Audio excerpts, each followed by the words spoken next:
नमस्ते सभी को, एक बार फिर से स्वागत है एक और नई वीडियो में। और जैसे आपको पता है हम डिस्कस कर रहे हैं गोरख पद्धति जो ग्रंथ है उसके बारे में हम डिस्कस कर रहे हैं। उसको सरल भाषा में हम समझने की कोशिश कर रहे हैं। जो गुरु गोरखनाथ का जो योगिक मेथड है उसको हम समझने की कोशिश कर रहे हैं। कल की वीडियो में हमने डिस्कस किया था कि आसनों का क्या प्रभाव रहता है, क्यों प्रयोग किए जाते हैं, इस बारे में हमने जाना था।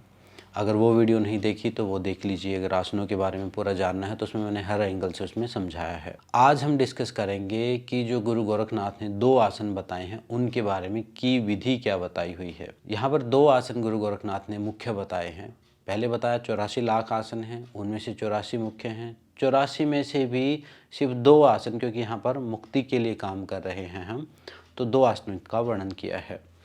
तो 2 आसन जो हैं वो पहला है सिद्धासन, दूसरा है पद्मासन। सिद्धासन की जो विधि कैसे बताई है कि सबसे पहले अपनी बाईं एड़ी को मूलाधार चक्र यानी योनि स्थान, जो अपने जनेंद्रिय और गुदा द्वार के बीच का जो हिस्सा है योनि स्थान, हमने शिव संहिता में भी कई बार ये शब्द आया था, तो उस जगह को योनि स्थान कहा है। मूलाधार चक्र जिसको बोलते हैं, वहाँ पर अपनी बाईं एड़ी को अच्छे से जमाना है, अच्छे से लगा देना है और दाएं पैर को बाएं पैर के ऊपर जमा देना है, फिक्स कर देना है। उसके बाद अपनी कमर गर्दन सीधी रखते हुए सीधे और लंबे होके बैठना है और अपनी चिन्ह को फिर अपनी छाती में लगा लेना है इस टाइप से।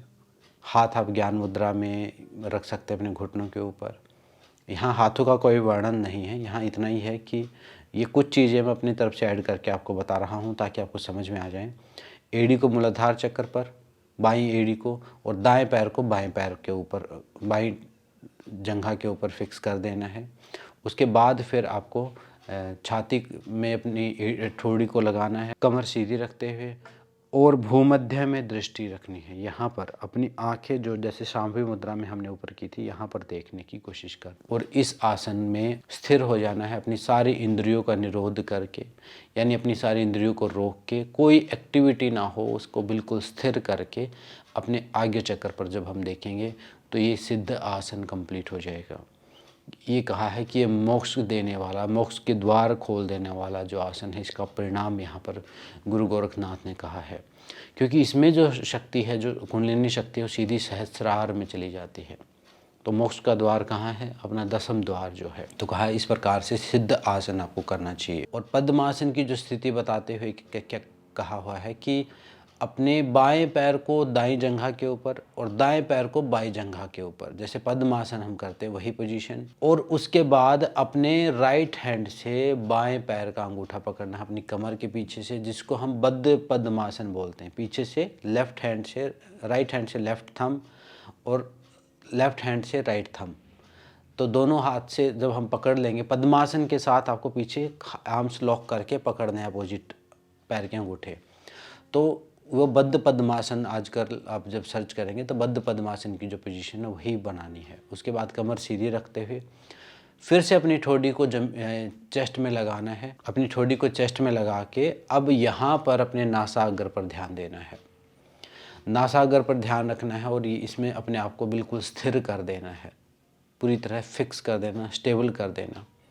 और जब स्थिर हो जाएगा तो इस आसन को कहा है कमल आसन। कमल आसन, या जिसको हम पद्मासन बोल सकते हैं, मॉडर्न आजकल इसको बद्ध पद्मासन भी बोला गया है। तो इस प्रकार से इसको करना है और इसका जो परिणाम बताया है कि शरीर की सारे रोग दूर होते हैं, इससे सारी व्याधियां दूर हो जाती। ये 2 आसनों का वर्णन यहाँ पर किया हुआ है। क्योंकि ये ग्रंथ जो है, जो गुरु गोरखनाथ की जो योग ये पद्धति जो है, गोरख पद्धति जो ग्रंथ है, वो बहुत ज़्यादा मोटी नहीं है, पतली सी है। इसमें कट टू कट बात है, इसमें कोई बहुत ज़्यादा एक्सप्लेनेशन नहीं है। बस जो विधि हैं उनका ही तरीका बताया, उनको ही कैसे करना, वही सारी चीज़ें बताई। जो एसेंशियल है, जो ज़रूरी है, जो निचोड़ है, वो बताया हुआ है। तो ये 2 आसन यहाँ पर इतना ही इनका जिक्र है। एक का पद्मासन यानी कमल आसन का प्रभाव बताया, शरीर के रोग ठीक हो जाएंगे, और सिद्धासन का प्रभाव बताया मोक्ष के द्वार खोल देने वाला। ये 2 आसनों का यहाँ पर वर्णन है। थोड़ा सा मेथड में परिवर्तन है, वो हर प्रकार, हर योगी, हर ग्रंथ में थोड़ा सा डिफरेंस मिलता है, लेकिन सिद्धासन ऑलमोस्ट नॉर्मली सेम ही मिलता है। यहाँ पर चिन्ह को चेस्ट में लगाने के लिए कहा हुआ है और अपने भूमध्य में दृष्टि स्थिर करनी है।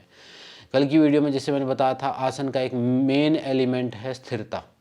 अगर स्थिरता नहीं होगी तो आसन का कोई फ़ायदा नहीं है, फिर वो हायर स्टेज को अचीव नहीं कर सकेगा। तो इसमें स्थिरता का आपको अभ्यास करना है, मुख्य ये है। तो गुरु गोरखनाथ ने 2 आसनों का वर्णन किया। अब कल की वीडियो में हम चक्रों, अब आगे चक्रों के बारे में, 5 प्रकार के आकाश हैं, 2 प्रकार के जो जीवन के उद्देश्य हैं, उन सारी चीज़ों के बारे में बात करेंगे। तो ये आसनों का प्रकरण इतना ही था। अब ये आपको मैं बताता हूँ कि अगर आप जब आप सीरियस हैं अपनी साधना के लिए, सबसे पहला अभ्यास आपका आसन में बैठने का ही हो। यम नियम भी बाद में सोच लेना, पहले आप स्थिर होकर बैठना शुरू करो, कम से कम 1 घंटा एक आसन। पहले आप 5 मिनट 10 मिनट से शुरू करके धीरे धीरे स्थिरता के साथ साथ आप धीरे धीरे अभ्यास बढ़ाएंगे। महीने 2 महीने में आप पहुँच जाएंगे 1 घंटे तक, 1.5 घंटे तक बिल्कुल स्थिर होके। और आप देखेंगे कि स्थिरता प्रैक्टिस करते करते ही आधा मेडिटेशन तो आपका वैसे ही हो जाएगा। जैसे मैंने बताया था सिद्धांत माइंड का, वही अप्लाई होगा यहाँ पर। तो ये 2 आसनों का वर्णन था। इतना ही आज की वीडियो में हम रखते हैं। कल हम नेक्स्ट टॉपिक को डिस्कस करेंगे। इससे संबंधित कुछ भी पूछना है, कोई भी डाउट है, क्वेश्चन है, तो आप कमेंट में पूछ सकते हैं। और इस वीडियो को आप शेयर कर सकते हैं जो योग साधना करने में सहायक, जो साधना करने में इंटरेस्टेड हैं जो लोग, उनके साथ। तो आज की वीडियो में इतना ही। मिलते हैं नेक्स्ट वीडियो में। मेरी बातों को ध्यान से सुनने के लिए सबका धन्यवाद। ओम शांति शांति शांति।